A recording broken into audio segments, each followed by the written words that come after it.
Okay. Hello, everyone. I am Yolanda. I am co-founder of Harper Therapy. I am here with Dr. G.R. Blanco. And Hello, everybody. boy, let me tell you. So let's see. It is Tuesday as we are talking, and we are 3 weeks away from Election Tuesday. Big day for the country. Big day for the country. In case you have been living under a rock recently, we do have an election coming up. And, people have a lot of feels across the board. Some people are super excited about the election. Some people are very passionate. Other people are dreading it, and probably a little mix in between. There are some people who could care less, I'm sure. But today we wanted to give some tips about something that is especially prevalent. Relevant. So we wanted to give some tips about the election and keyboard warriors because, our social media has been on fire with a lot of election stuff. So, Dr. Blanco, tell us how to get through the next 3 weeks.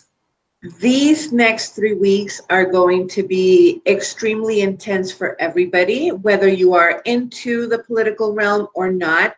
Why? Because voting is one of our civic duties. So you may have people that are very like, yes, let's go vote. Let's do our thing. And there are people that say, you know what? I want to stay out of it. However, this is also a time where people use social media platforms to express their likes and dislikes. And we talk about having keyboard warriors, people that sit at a keyboard and type out a lot of things that sometimes are not thought out, or they are thought out and they're meant to hurt others. So today's topic is, how are we going to manage the stress of having to interact or see in our news feeds all those keyboard warriors? What do you think about that?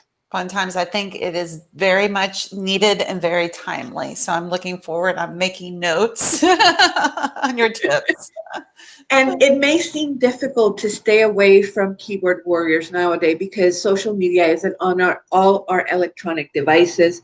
So first of all, I want to define what keyboard warriors are. And there are people that use words and they weaponize words, whether knowingly, unknowingly, consciously, or unconsciously.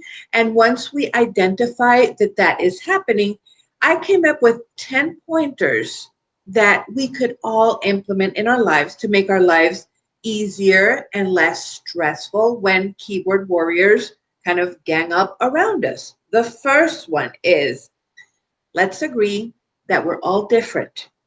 We are all different and have different points of view based on gender, based on race, based on sexuality, based on how we grew up, based on our upbringing and our work. It's okay to be different. We don't want to always live in an echo chamber. So having cordial arguments, cordial discussions of point of view is okay. That we are okay with.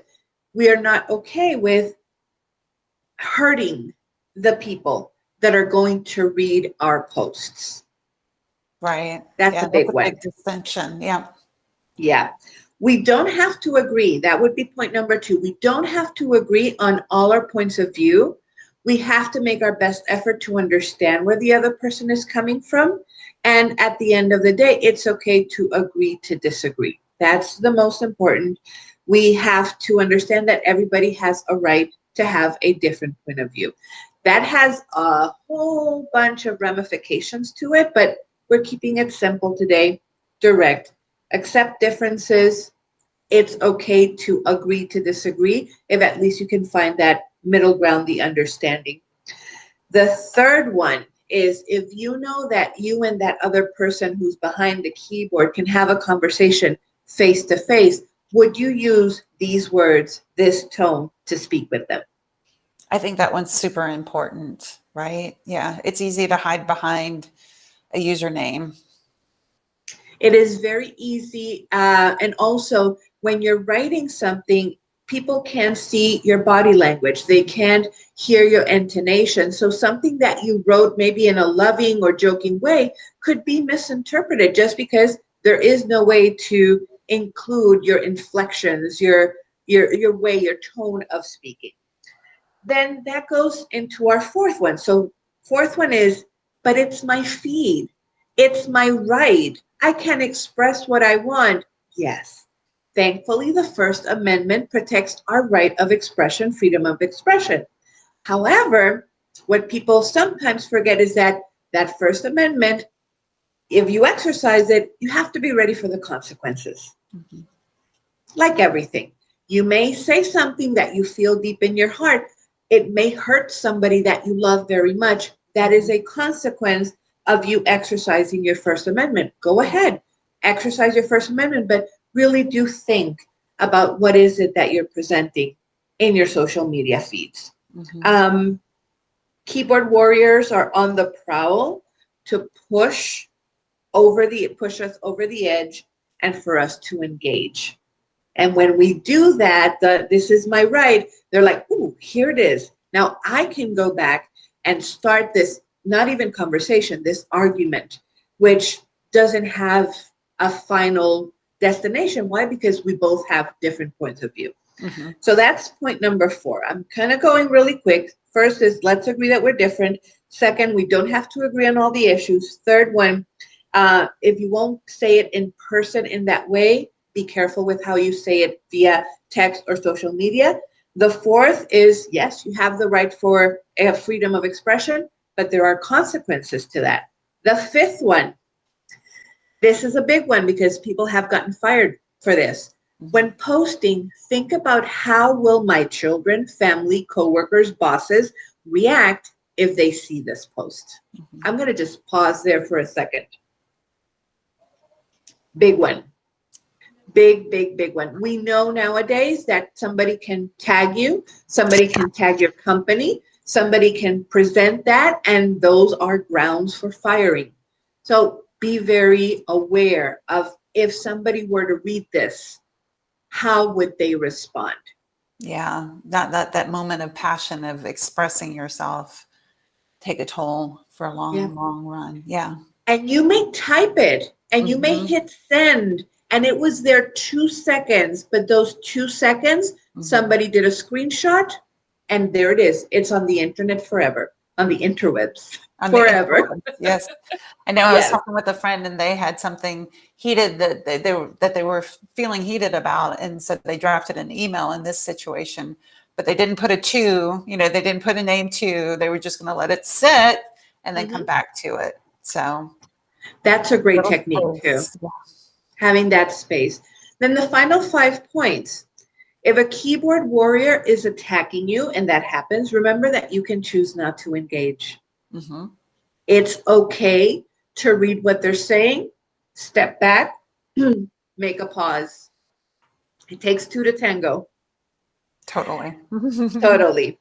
And then when you come back, you can decide if you're going to answer with love and compassion or you're just not going to answer. That's okay too. The seventh little pointer is explore the feelings that are behind the post. Don't immediately assume that people are writing things just to hurt you. Think about what are the feelings behind the post and also check in with yourself. What are your feelings regarding this post? And sit down and do some introspective work. Give yourself that time and grace to say, oh, I now know why I'm responding to this. I now know why I'm defensive about this. Which brings us to the eighth one, which is understand your triggers. There are some words, there are some situations that will be triggers for you. If you understand what they are, you know that your reaction is coming from that trigger, that nuclear button that was pressed, not necessarily the person who is writing or what they even wrote. Right. Yeah. And then the last two are really good. Shift your response to promote inner peace. Don't let anybody rent space in your mind. They may be writing on your feed. You don't have to give them an opening to your well being and throw your process of peace out the window because somebody came in to kind of shake the dynamic.